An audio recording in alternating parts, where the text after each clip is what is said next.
Hi, my name is Rachel Rhodes. I'm 20 years old and I'm from Saratoga Springs, New York, and I have CVID as well as Chiari malformation, a lupus-like disease, cutaneous lupus, fibromyalgia. I think that's it. But I was originally diagnosed with CVID when I was about 16 years old.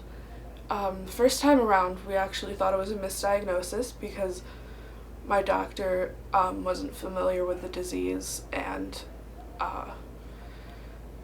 she didn't really know what she was doing, unfortunately. So after about a year and a half of being under her care, I ended up going to another specialist, and all this while I was on IVIG, I believe it was GammaGuard, and it was taking 7 to 8 hours a day and every 3 weeks, and I was 16 at the time. I wasn't feeling well at all. I missed so much school, and it was really, really difficult for me. Then I went to see my new doctor, and it turns out that the way I was diagnosed was incorrect. They did the wrong kind of testing for primary immune deficiencies, and the doctors weren't familiar with primary immune deficiencies at all. So I guess I went to a specialist 2.5 hours away, and the first thing he noticed was that I was on a medication that caused my immune system to be suppressed, so that my diagnosis could have been false. So I went through the testing again, and after a few months, it was confirmed that I do actually have CVID, and I wasn't really sure how to feel because I hated infusions, I hated sub-Q, and I was just really stubborn. I did not want to be on that treatment. But after a while, I just said I couldn't take it anymore. I don't want to be on this IV. I don't want to have all these needles in me. I just want to stop. And so that's when I told my doctor, and I said, well, I don't know if I can be on this IV anymore. I don't know if I can do IVIG. I need somewhat of a break. So then I stopped having the infusions, and instead I was put on these cycles of antibiotics. It was something that my doctor was kind of reluctant to do. He only had a couple of other patients with primary immune disorders who were doing this, and it seemed like the best option at the time. So I would be on different antibiotic every 3 or 4 weeks, and that's how I would try to prevent infections. And it was working just fine because I was out of school, so I didn't really have much that needed to be done. And then after a while, I decided to go back to school. I decided to start college. So I went out of state. I go to Hampshire College in Amherst. It's a couple hours away from home, so if I have any health emergencies, it's pretty difficult to handle. And I just finished my first year, actually, and I was sick almost the entire time.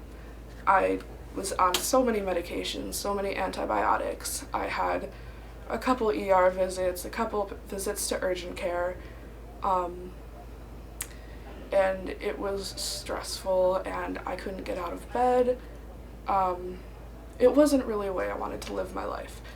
So I just saw my doctor again a couple weeks ago, actually, and decided that I'm going to be going back on IVIG for a couple months, and then by the time I'm back in school, I'll be going on sub-Q, so that I'll be able to do it myself and I'll be able to do it at school, and I won't have to miss out on classes or anything, and I'm not sure how to feel about it. I mean, I've only had bad experiences so far with infusions, but I'm older now, so I'm hoping that it will be fine. But throughout this entire time, IDF has helped me a lot. I went to my first teen retreat, or teen escape, shortly after being diagnosed, and I met so many wonderful people around my age who all had this condition or one similar, who knew what I was going through, who could offer advice, and it was amazing. I had never before met someone who had a primary immune disorder, and so to know that there were a bunch of people like me and they were my age, it was pretty wonderful just to get to know these people, and I still talk to some of them even though it was 4 years ago. And just IDF has helped me with finding resources and connecting with people and being able to just know that I'm not alone in this. And I've gotten so much advice and so many kind words and everything from people in the IDF community, and going to these events has really helped. This is only my second one, but even now I've already made so many discoveries and I've heard so much wonderful advice. I've met so many amazing people. I've been here for less than 24 hours and I've already heard so many great things that could possibly change my life, and now I guess I'm kind of excited to be on sub-Q.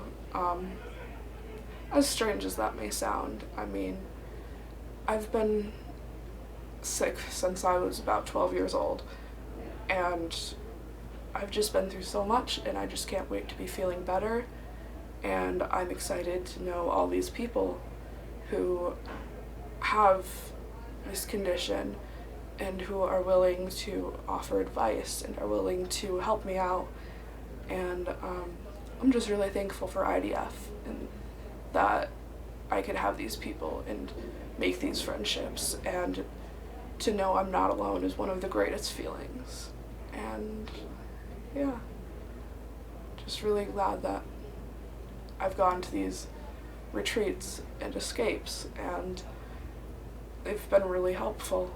So if you're struggling with any diagnosis, I definitely recommend, reaching out.